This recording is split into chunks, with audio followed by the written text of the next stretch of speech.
On that night the king could not sleep, and he gave orders to bring the book of memorable deeds, the Chronicles, and they were read before the king. And it was found written how Mordecai had told about Bigthana and Teresh, two of the king's eunuchs, who guarded the threshold, and who had sought to lay hands on King Ahasuerus. And the king said, "What honor or distinction has been bestowed on Mordecai for this?" The king's young men who attended him said, "Nothing has been done for him." And the king said, "Who is in the court?" Now Haman had just entered the outer court of the king's palace to speak to the king about having Mordecai hanged on the gallows that he had prepared for him. And the king's young men told him, "Haman is there, standing in the court." And the king said, "Let him come in." So Haman came in, and the king said to him, "What should be done to the man whom the king delights to honor?"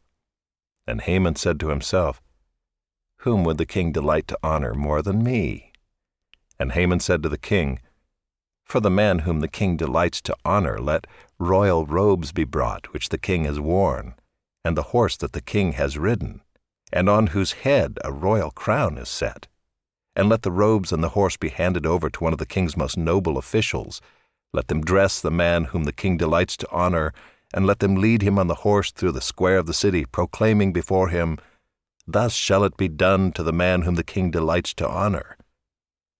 Then the king said to Haman, "Hurry, take the robes and the horse, as you have said, and do so to Mordecai the Jew, who sits at the king's gate.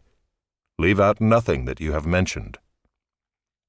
So Haman took the robes and the horse, and he dressed Mordecai and led him through the square of the city, proclaiming before him, "Thus shall it be done to the man whom the king delights to honor."